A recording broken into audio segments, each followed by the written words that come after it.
क्यों होता है पुनर्जन्म और कैसे होती है मुक्ति? इस परम सत्य को भगवान श्री कृष्ण ने वर्णन किया है गीता के 15वें अध्याय के श्लोक 5 से श्लोक 10 तक। समझते हैं कि गीता के इन श्लोकों में कैसे इस परम सत्य को जागृत किया है कृष्ण भगवान ने। हो गया निर्माण मोहा जित संग दोषा अध्यात्म नित्या विनिवृत्त कामा द्वंद्वैर विमुक्ता सुख दुख संजैर गच्छन्त्य मूढ़ा पदमव्ययम तत्।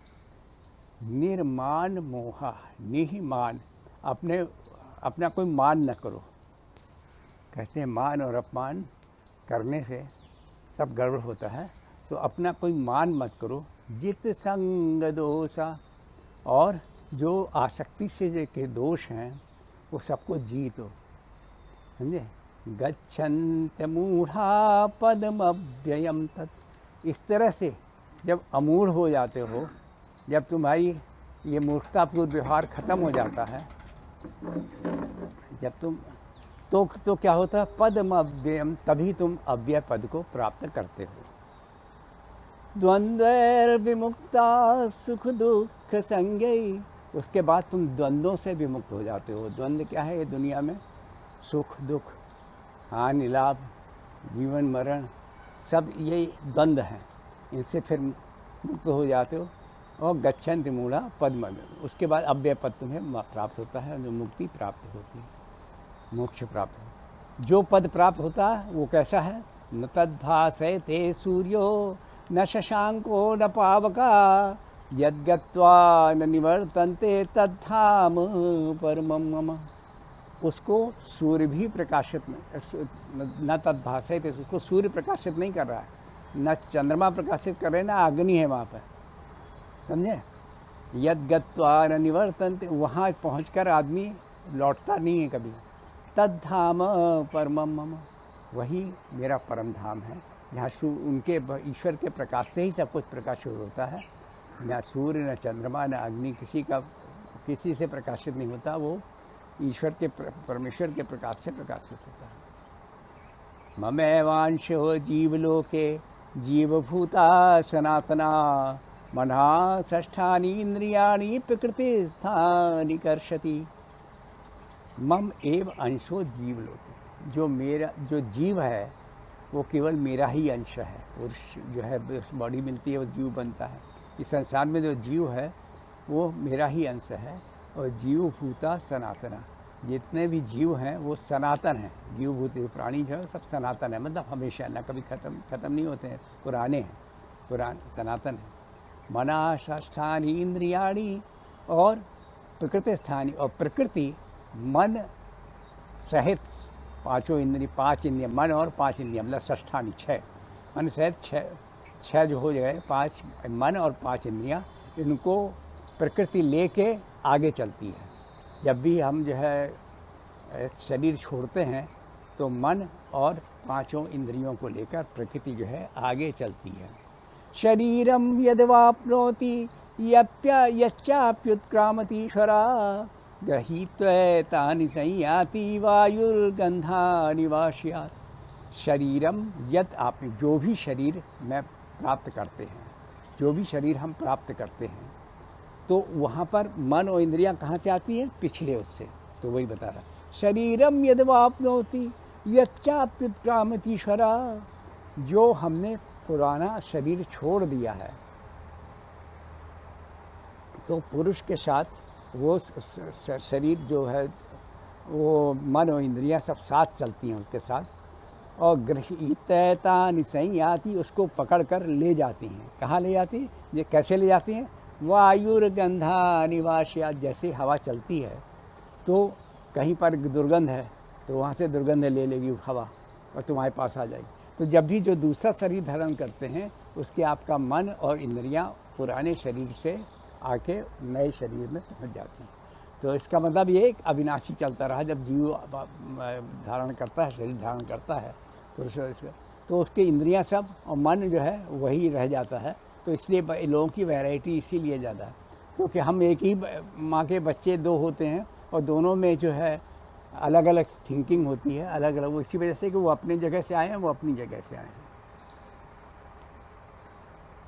गृहीत्वैतानि संयाति वायुर्गन्धानि श्रोत्रं चक्षु स्पर्शनं च रसनं घ्राणमेव च अधिष्ठाय मनश्चायं विषयानुपसेवते। तो वो जो है, जो इंद्रियां वहाँ से आई, वो हमारे श्रोत, आँख, कान, नाक, स्पर्श, ये सब चीज़ों में वो वही बैठ जाती हैं इंद्रियां। तो उनका वैसे ही टेस्ट, वैसे ही सब कुछ होने लगता है। और उसके हिसाब से फिर विषयों को अधिष्ठाय वहाँ स्थापित होके मनश्चाय, मन जो है उन इंद्रियों के मदद से अपने विषय फिर जो है भोगने लगता है, फिर वैसी विषयों का सेवन करने लगता है। उत्क्रामंतम स्थितम वापी भुंजानम वा गुणान्वितम विमूढ़ानानुपश्यन्ति पश्यन्ति ज्ञान चक्षुषा।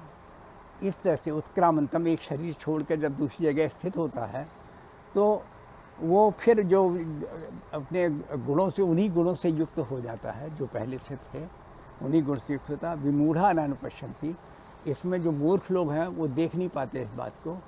पश्यन्ति ज्ञान चक्षुषा, जिनके भी ज्ञान के नेत्र हैं वो इन सब चीज़ों को देख लेते हैं क्या कि क्यों हम पुराने जो हमारे संचित कर्म हैं वो कैसे हमारे यहाँ पे उसी तरह से हम एक्ट करने लगते हैं। तो उसी की वजह से सारे फल हमें वैसे ही मिलते हैं।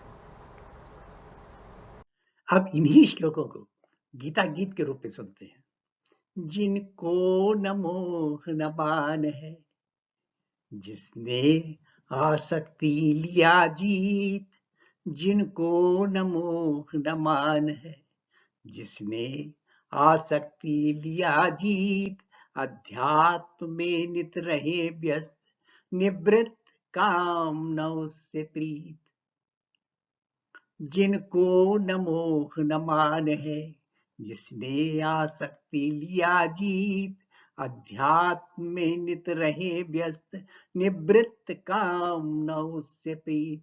जो द्वंद्वों से मुक्त रहे और जो द्वंद्वों से मुक्त रहे और मोह न जिनको करे व्यथित, वो पहुंच जाए अव्यय पद पर, लौटे न वहां से यही नीत। अब वो कैसा है? जिसमें प्रकाश न सूर्य से, न चंद्र से, न ही आग से। जिसमें प्रकाश न सूर्य से, न चंद्र से, न ही आग से, वह मेरा परम धाम है, लौटते न जिस संभाग से। भगवान कहते हैं, मेरे ही अंश सब जीव हैं जो इस जगत में आए हैं, बांधे प्रकृति पांच इंद्रियां, खींच मन छटा बहकाए हैं। भाव जो प्राप्त करे शरीर, भाव जो प्राप्त करे शरीर, तन त्याग आत्मा ले जाए। भाव जो भी प्राप्त करे शरीर, तन त्याग आत्मा ले जाए। वायु गंध को स्रोत से ले जाकर अन्य जगह पहुंचाए। भाव जो प्राप्त करे शरीर, तन त्याग आत्मा ले जाए। वायु गंध को स्रोत से ले जाकर अन्य जगह पहुंचाए। कानाख स्पर्श रस स्वादन, कानाख स्पर्श रस स्वादन, सूंघने के अंग प्रयोग करे।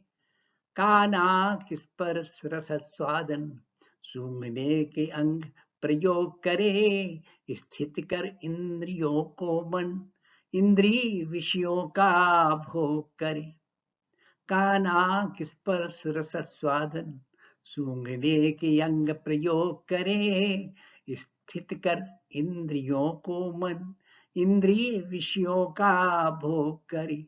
भोग में रत प्रकृति गुण वश, भोग में रत प्रकृति गुण वश, तन त्याग भाव नहीं जाने भोग में रत प्रकृति गुणवश, तन त्याग भाव नहीं जाने ज्ञान दृष्टि से जो युक्त वह, ज्ञान दृष्टि से जो युक्त वह इन सब रहस्य को पहचाने, भोग में रत प्रकृति गुणवश, तन त्याग भाव नहीं जाने ज्ञान दृष्टि से जो युक्त वह इन सब रहस्य को पहचाने.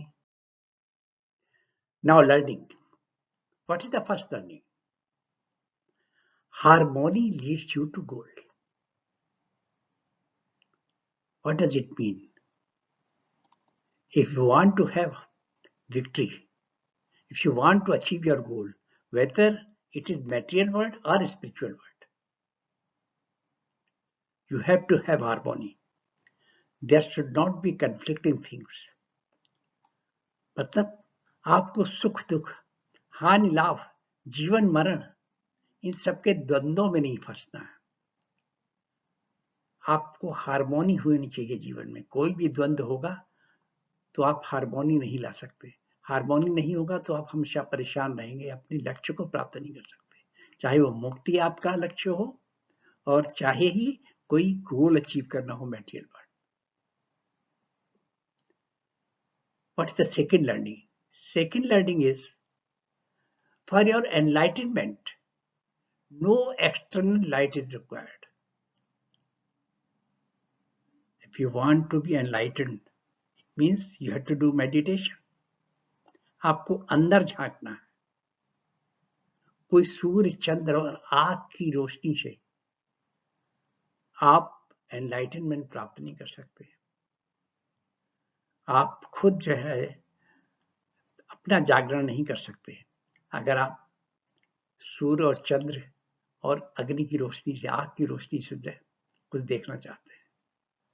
उसके लिए आपको मन के अंदर से देखना पड़ेगा. इसी तरह से मुक्ति प्राप्त करने के लिए जो मुक्ति स्थान है, जहां मोक्ष प्राप्त करके जाते हैं, वो प्रकाशित होता है. एनलाइटनमेंट है, वहां पर प्रकाश बहुत ज्यादा है, लेकिन वो सूर्य चंद्र और अग्नि का प्रकाश नहीं. Third learning is, your own unfulfilled Dzire guide you for rebirth. जो आपको पुनर्जन्म होता है, उसके लिए आत्मा को कौन ले खींच के ले जाता है?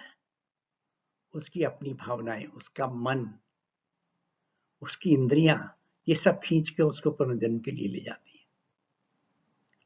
अगर यही देखें तो हम जो भी काम की ओर भी खींच ले जाते हैं. मटेरियल वर्ल्ड में अगर देखें तो जो जिस काम के लिए खींचा जिधर आपका मन होता है और जिधर आपकी इंद्रियां चाहती हैं, वहीं सबको ले जाता है. What is the fourth learning? Eternal facts need to be realized, not proved by logic. This is the fourth learning. जो परम सत्य है वो रियलाइज किया जा सकता है. आप मन से, आत्मा से, अंदर से सोच सकते हैं, अंदर से जान सकते हैं उसको ध्यान करके. ये किसी लॉजिक से नहीं प्रूव किया जा सकता, किसी तर्क से जो सिद्ध नहीं किया जा सकता. जो परम सत्य है उसके लिए है आपको लॉजिक नहीं, ज्ञान चक्षु चाहिए. तो एटर्नल फैक्ट्स तभी जाने जा सकते हैं जब आप अंतर मन से उसका मनन करें, तो पहचाने मनन करके कि क्या चीज जो है वो सत्य है और क्या बात केवल मिथ्या है, केवल हमारी सोच मात्र, कल्पना मात्र है. धन्यवाद साथियों. अगर ये वीडियो आपको अच्छा लगा हो तो आप इसे लाइक करिए, आप इसे सब्सक्राइब अवश्य करिए अगर अब तक नहीं किया है. धन्यवाद.